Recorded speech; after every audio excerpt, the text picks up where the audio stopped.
Questions are power. But every kind of power comes with a price. Use it to silence others, and you become a manipulator. Use it to awaken them, and you become a philosopher. Socrates, the man who never lost a single debate, not because he was always right, but because he never entered a debate to win, while others drained their minds trying to defend their opinions. He simply asked questions, each question sharp as a blade, cut through arguments until they collapsed under their own weight. He never shouted. He never tried to look smart. He used silence and reason, weapons few have, the patience or discipline to master. And today, I'll give you 5 questions known as the Socratic method. If you master this art, you won't just win debates. You'll control conversations, situations, and people. But remember, this power is not for those who seek attention. It's for those who seek mastery, over others and over themselves. Before we dive into the 5 questions, let's understand why asking always defeats arguing, and why these 5 questions are so devastatingly effective. When someone makes an argument, they expose themselves. They build a tower of words, but every tower can fall if one brick at its foundation is removed. The questioner doesn't build towers. They dig down to the base of belief. And when the ground gives way, the whole structure collapses. A question is invisible, yet it carries the force of truth. You can't lose when you ask. A statement can be wrong. A genuine question cannot be wrong. Here's the psychological edge. Arguments make people defensive. Questions make them think. Socrates knew this. He understood the ego always wants to be right. So instead of attacking it, he invited others to draw the map of their own beliefs. And when they reached the end of that map, they discovered the ground beneath them was only sand. That was never about winning. It was about liberation from illusion. Part 1. How do you know that's true? It sounds simple, almost harmless. But this question is the seed of collapse. Everyone has beliefs, yet almost no one truly knows why they believe. Most beliefs are inherited, copied, or absorbed unconsciously from the crowd. I heard it somewhere. Everybody knows that. It's just obvious. Those answers are proof that they've never examined the roots of their own convictions. Because 99% of people don't live by thinking, they live by repetition. They believe not in what is true, but in what they've heard the most. They believe social media is destroying the world. They believe success requires a college degree. They believe happiness means having more money. But when you ask them, how do you know that's true? They have no answer. And when someone can't defend the source of their belief, they begin to lose belief in themselves. They realize that what they called truth was only emotion dressed up as logic. Socrates understood every untested belief is dangerous, because what is unexamined controls you. One afternoon in Athens, a confident young man confronted him. He said, "Your philosophy is useless. Reality is the only truth." Socrates smiled and asked one question. "How do you know that's true?" The young man replied, "Because everyone says so." Socrates leaned in. "Everyone, or you?" No one remembers what the young man said next, only that he walked away in silence, because for the first time in his life, he realized he had never truly thought. How to use this question in real life. When someone says, "This task can't be done," don't argue, just ask. "Are you sure?" Based on whose experience? When someone tells you, "You're going to fail," ask, What makes you so certain? What? Then stay silent. Don't try to win. Silence cuts deeper than words because it forces people to hear their own thoughts. And here's the advanced variation. What would have to be true for that to be false?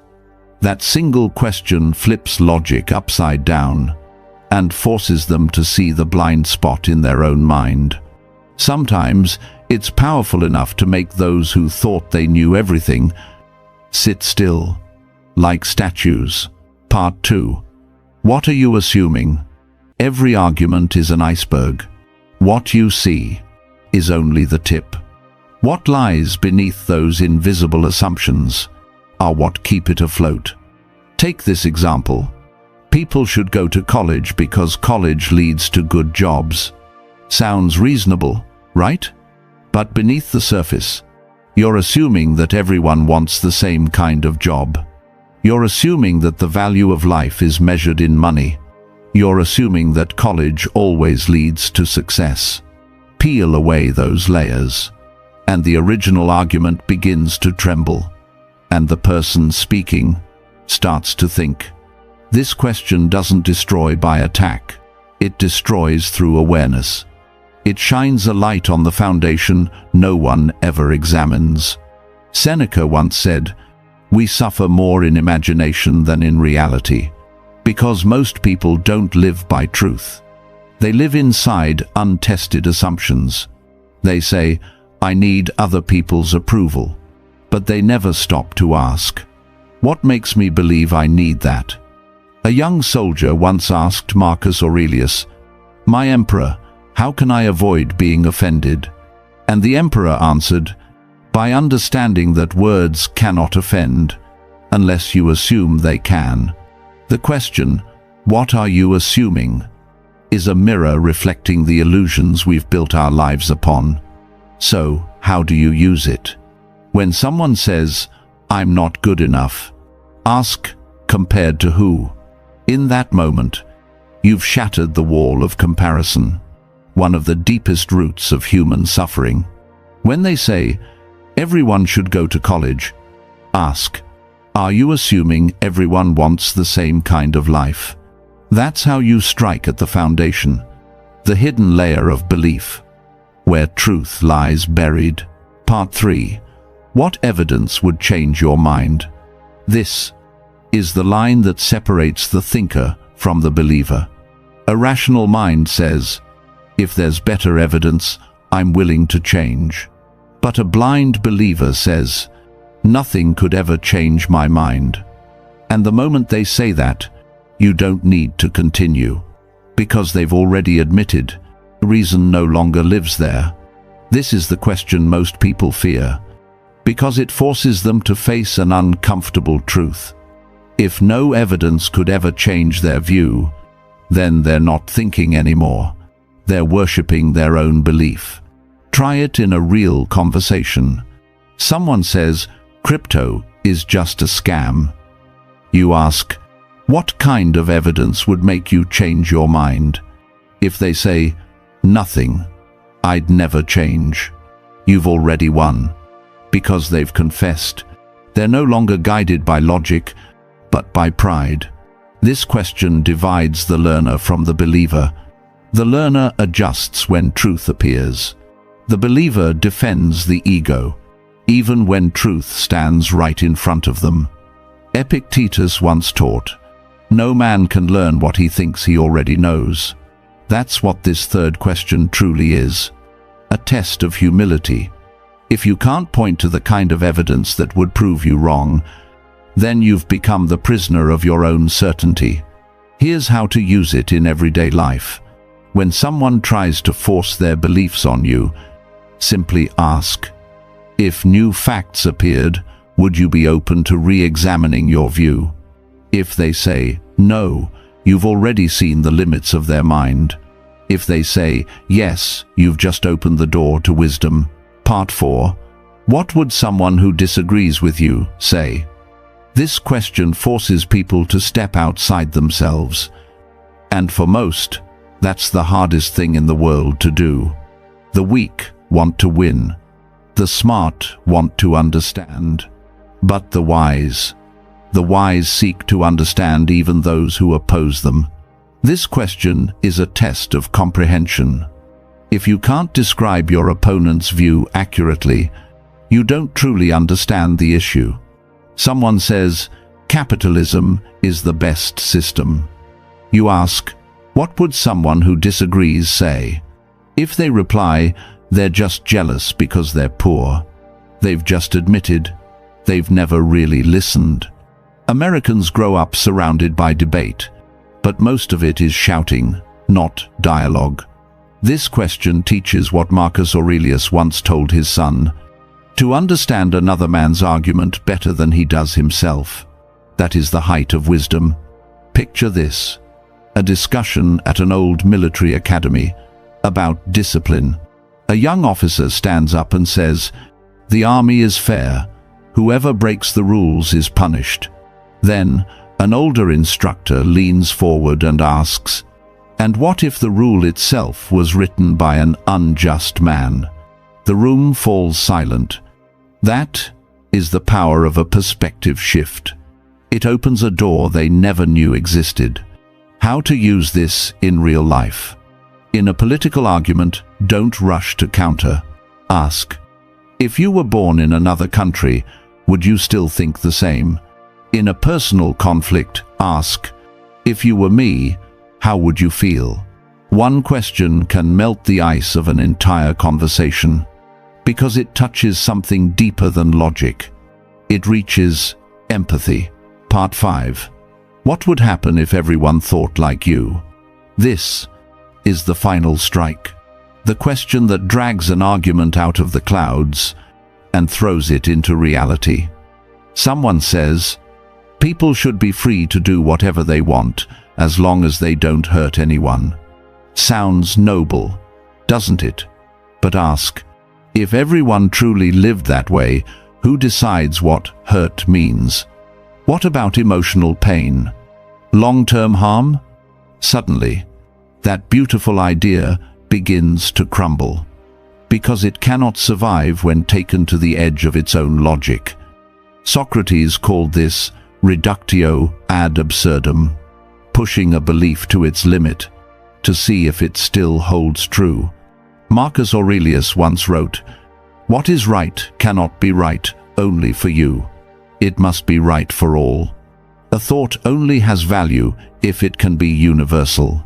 If a principle collapses the moment you apply it to everyone, it isn't truth. It's a disguise for selfishness. When someone says, "Relax, I only lied a little," ask, if everyone lied a little, would trust still exist? When they say, "I did it because everyone does it," ask, if everyone thought that way, who would be the first to stop? This question is a mirror. It reflects the consequences they refuse to face. And in that reflection, the illusion of moral comfort shatters. Part 6. Advanced Tactics. 1. The strategic silence. After you ask, say nothing. Let the silence do the work. Silence forces the other person to face their own thoughts. Most people can't handle it, so they rush to fill the void. And in doing so, they reveal what they didn't mean to say. 2. The clarification loop. When their answer is vague, ask, "Can you explain that a bit more?" 2. Then ask again and again. Keep looping until they realize they don't actually understand themselves. 3. The example trap. Ask for something concrete. Can you give me a real example of that? Watch how grand statements begin to crumble the moment they have to meet reality. 4. The consistency check. You said A earlier, and now you're saying B. How do those fit together? No one can outrun logic forever. Eventually, their own contradictions will corner them. Part 7. The art of defense. When someone uses it on you. If someone starts using the Socratic method on you, don't react.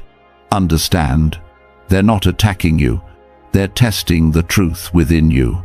Stay calm and say, "That's a good question, but what's your view on it?" Pull them out from behind their wall of questions and bring the conversation back to balance. And always remember, not every conversation requires logic. There are moments when the Socratic method should not be used.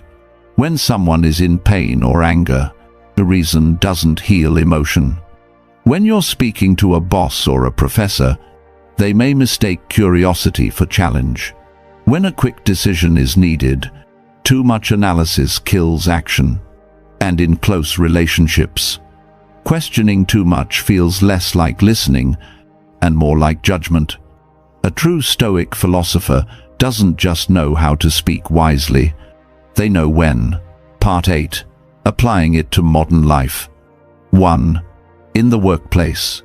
Instead of commanding, "Do it this way," ask, "What risks do you see if we did the opposite?" You won't just get an answer, you'll earn trust and alignment. Because people commit more deeply to ideas they helped create. 2. In sales. Don't push, don't pressure. Lead with curiosity. Ask, if everything stays the same, what will your situation look like 6 months from now? The right question doesn't convince, it awakens clarity. And clarity sells better than persuasion ever could. 3. In parenting and education, instead of shouting, ask, "What do you think will happen if you do that again?" That moment of reflection is where maturity begins. That's not control, that's awakening. 4. In love. When arguments rise, don't ask to win, ask to connect. What do you need most to feel heard right now? Because sometimes it's not logic that saves a relationship. It's empathy disguised as a question. A single honest question can do what 1,000 clever words never could. Conclusion. The ethics and responsibility of using this power. Socrates was sentenced to death, not because he spoke lies, but because he asked too many questions that were true. And that is the lesson for us all. Questions are power, but every power comes with a price. Use them to silence others, and you become a manipulator. Use them to awaken others, and you become a philosopher. Ask not to win. Ask to awaken. There are 3 virtues you must protect.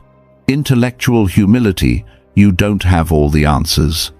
Sincere curiosity, ask to understand, not to conquer. Collaborative thinking, seek dialogue, not dominance. And 4 vices you must guard against. Intellectual arrogance, believing you stand above others. Humiliation disguised as wisdom, using questions to wound, not to heal. Endless skepticism, tearing everything down and building nothing back. The judge's mindset, believing you alone hold the truth. One day, when you face someone loud, stubborn, or angry, remember, you don't need to shout to be right.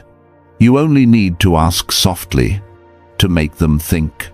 Because true power is not in making others listen to you, but in making them hear themselves. Socrates once asked humanity one simple question: are you sure you truly understand yourself? And maybe, just maybe, it's the one question the world still hasn't answered. The 5 Socratic questions are not weapons for debate.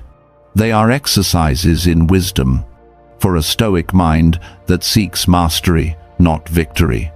Don't react, observe. Don't impose, guide. Don't fight, discover. Use them to question others. But first, use them to question yourself.